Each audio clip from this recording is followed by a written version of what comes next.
Je vais céder la parole à Madame la ministre de l'Immigration, de la Diversité et de l'Inclusion. Madame la Présidente, je sollicite le consentement afin de présenter la motion suivante, et ce, conjointement avec la députée d'Hochelaga-Maisonneuve, la députée de Montarville, le député de Gouin, le député de Laurier-Dorion, le député de Groux, ainsi que le député de Gaspé. Que l'Assemblée nationale souligne la Journée mondiale des réfugiés qui se tiendra le 20 juin 2017.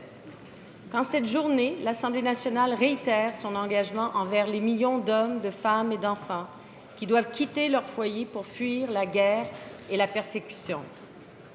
Qu'en cette journée, l'Assemblée nationale souligne la force morale, le courage et la persévérance des demandeurs d'asile, des personnes déplacées, des apatrides ou des personnes de retour dans leur pays après une longue absence. Alors, je vous remercie, Madame la ministre. Y a-t-il consentement pour débattre de cette motion?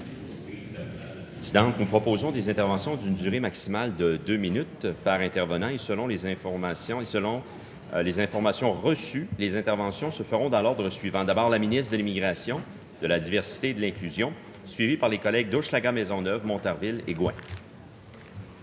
Alors, je vous remercie. Alors, il y a entente pour qu'il y ait des interventions d'environ 2 minutes. Et sans plus tarder, je vous cède la parole, Madame la ministre. Madame la Présidente, merci. Selon le Haut Commissariat des Nations unies pour les réfugiés, un nouveau record a été battu dans le monde en 2015 avec 65,3 millions de personnes déracinées pour fuir des conflits. De ce nombre, quelques 21,3 millions de personnes sont réfugiées et plus de la moitié d'entre elles sont des enfants. À lui seul, le conflit syrien a forcé plus de 5,5 millions de personnes à se réfugier dans des pays voisins et lointains. Dès septembre 2015, le gouvernement du Québec a dévoilé des mesures exceptionnelles pour faire face à la crise humanitaire la plus importante de notre temps et pour accueillir rapidement, dans le cadre d'une opération d'envergure exceptionnelle, plus de 7 580 personnes réfugiées syriennes. Et fidèle à sa longue tradition humanitaire, le Québec a accueilli en 2015 et 2016 un total de 16 879 personnes réfugiées sélectionnées à l'étranger ou reconnues sur place, de toutes origines confondues. Et notre engagement se poursuit, Madame la Présidente.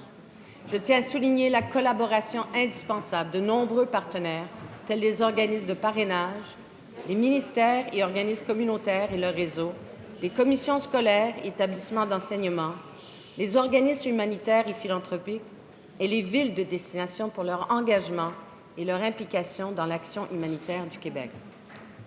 En terminant, je suis fière que le Québec soit une terre d'accueil pour les personnes réfugiées qui viennent avec courage refaire leur vie dans la dignité. Je souhaite de tout cœur que cette nouvelle vie leur apporte la paix et la sécurité. Merci, Madame la Présidente.